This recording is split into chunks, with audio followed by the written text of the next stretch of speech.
7वीं सदी हिजरी 13वीं सदी ईस्वी की इब्तिदा में शाहान ख्वारज़म की क़ुव्वत औज शबाब पर थी। वो ईरान और खुरासान और शाम और इराक़ में आले सल्जूक़ के बेशतर मकबूज़ात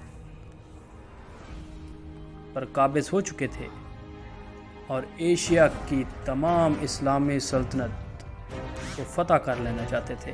लेकिन ऐन इस वक्त जब वो इस हौसला की तकमील के लिए तैयार थे, तब चंगेज़ खानी तूफ़ान अपनी तमाम हौलनाकियों के साथ उठा और सल्तनत ख्वारज़म को पाश पाश कर डाला। हेलो व्यूअर्स, मैं हूं आपका होस्ट असद इकबाल और आप देख रहे हैं मेरा यूट्यूब चैनल बी अलर्ट। तो अगर आप चैनल पर नए हैं तो काइंडली चैनल को सब्सक्राइब कर लें, बेल आइकन को दबा लें और वीडियो को लाइक कर दें ताकि आपको मेरी आइंदा आने वाली वीडियोस मिल सकें। तो चलते हैं आज की वीडियो की तरफ। इस सल्तनत की तबाही के बाद तुर्की कबाइल जनूब की तरफ भागे। इनमें बाज़ ईरान और शाम में पहुँचे और वहाँ 7वीं और 8वीं सदी हिजरी में बहुत कुछ इक़्तिदार हासिल किया और तुर्कमानी मशहूर हुए और बाज़ जनूब की तरफ बढ़े और मिस्र के सलातीन ममलूक से मारका आरा हुए जो ख़ुद तुर्की और नस्ल थे, लेकिन मिस्र में इन्हें शिकस्त हुई और वहाँ से वापस होकर वो एशिया कोचक में सल्जूकियों से आ मिले। इन्हीं तुर्की कबाइल में जो चंगेज़ खान के हमला के बाद अपना वतन छोड़कर मारे मारे फिर रहे थे, अर्तुरुल का कबीला भी था। यह कबीला तुर्कान ओगोज़ के कबीला का एक जुज़ था जो अर्तुरुल के बाप सुलेमान शाह की सरकर्दगी में अपने वतन खुरासान को छोड़कर मुख्तलिफ़ मुल्कों में घूमता हुआ शाम की तरफ जा रहा था कि इसनाए राह में दरिया फ़ुरात को अबूर करते हुए सुलेमान शाह डूबकर हलाक हो गया। कबीले का बेशतर हिस्सा इस वक्त मुंतशिर हो गया, लेकिन जो लोग रह गए वो अर्तुरुल और इसके भाई दुंदार के साथ एशियाई कोचक की तरफ रवाना हुए और सुल्तान अलाउद्दीन सल्जूकी की सल्तनत में दाखिल हुए। तो जब वो सुल्तान सलाउद्दीन सल्जूकी की सल्तनत में दाखिल हुए तब 420 घरानों पर मुश्तमिल था ये कबीला। सुल्तान अलाउद्दीन के ज़ेर साया पनाह लेने के लिए पाया तख्त कोनिया की तरफ जा रही थी कि रास्ता में अंगोरा के करीब अर्तुरुल को 2 फ़ौजें मसरूफ़ जंग नज़र आएँ। वो किसी भी फरीक से वाकिफ़ न था, लेकिन ये देखकर कि इनमें से एक तादाद के लिहाज से कम और दूसरी कवि हैं, अपने सवारों के मुख्तसर दस्ता के साथ जिनकी मजमूई तादाद सिर्फ 444 थी, कम ज़ोर फरीक की हिमायत के लिए बढ़ा और इस जाँबाजी से हमला आवर हुआ कि दुश्मन को मैदान छोड़कर भागना पड़ा। फ़तह हासिल करने के बाद इसे मालूम हुआ कि जिस फरीक की इसने यूं बरवक़्त मदद की थी वो सुल्तान अलाउद्दीन सल्जूकी की फ़ौज थी, जिसे तातारियों की एक बड़ी फ़ौज ने घेर रखा था। तो इस तरह से सुल्तान अलाउद्दीन सल्जूकी की जो सल्तनत की तरफ वो बढ़ा था और इस तरह से उसको सुल्तान अलाउद्दीन की भी हिमायत हासिल होगी।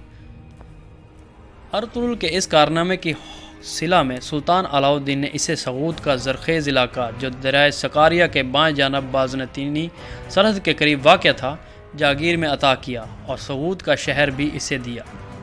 इस इलाका में अर्तुरुल और इसके साथियों ने जो खुरासान और आर्मीनिया से आए थे बूदोबाशी इख्तियार की। अलाउद्दीन ने अर्तुरुल को इस जागीर का सिपादार भी मुकर्रर किया। चूँकि अर्तुरुल की जागीर बाज़नतीनी सरहद से मुत्सिल वाक़ थी, इसलिए बाज़नतीनी किलादारों से अक्सर जंग की नौबत आती रहती थी। अर्तुरुल ने थोड़े ही दिनों में अपनी शुजाअत का सिक्का बिठा दिया और इसकी फतूहात का ये असर हुआ कि बहुत से तुर्की कबाइल एशिया कोचक में पहले से आबाद थे, इसके साथ शामिल होते गए और इसकी लड़ाइयों में शरीक होने लगे। इस तरह इसकी क़ुव्वत रोज़ बरोज़ बढ़ती गई और इसका इक़्तिदार गिरदो पेश के इलाकों में कायम होने लगा। सुल्तान अलाउद्दीन के लिए एक जागीरदार का इस तरह क़ुव्वत व इक़्तिदार हासिल कर लेना तशवीश का बायस होता, लेकिन एशिया कोचक में दौलत सल्जूकिया अंदरूनी इख्तिलाफ और उमरा की बगावतों के सबब ज़वाल की आखिरी मंजिल में थी। अगरचे कोनिया में सलाइका रोम की कदीम शान व शौकत अब भी नुमायाँ थी, ताहम हुकूमत का दायरा बहुत महदूद रह गया था। एक तरफ तातारियों ने जनूबी और मशरकी इलाकों पर कब्ज़ा कर लिया था, तो दूसरी तरफ ईसाइयों ने शुमाल और मशरक़ के कदीम बाज़नतीनी सूबों के अक्सर हिस्से वापस ले लिए थे।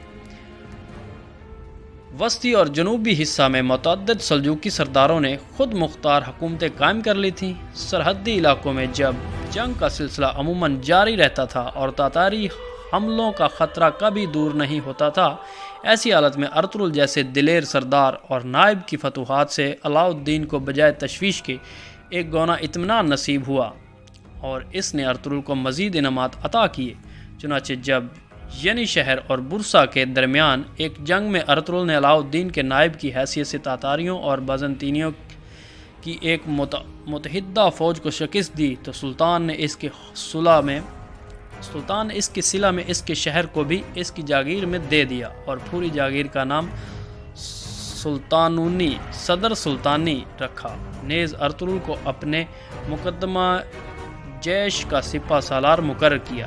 اس وسیع علاقہ میں بکثرت چراگاہوں اور زرخیز زمینوں کے علاوہ متعدد قلعے بھی تھے، مثلاً قراجہ اسار، بلیجک، انینی وغیرہ، لیکن سلطانی کے اکثر حصوں پر خود سر امیروں کا قبضہ تھا اور اس جاگیر پر اپنا تسلط قائم کرنے کے لیے ارطغرل اور اس کے بعد عثمان کو مدتوں جنگ کرنی پڑی۔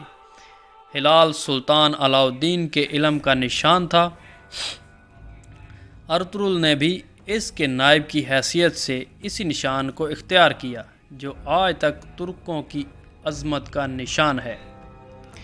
تو گائز، یہ تھی آج کی ہماری ترکوں کی تاریخ اور جس طرح سے سلطنت عثمانیہ کی بنیاد ارطغرل نے رکھی۔ اس نے پہلے سوغوت میں اپنا قدم رکھا اور پھر ینی شہر اور قراجہ حصار جیسے شہروں کو فتح کرتا ہوا ان علاقوں پر قابض ہوا جو کہ بازنطینی سرحدوں پر واقع تھے۔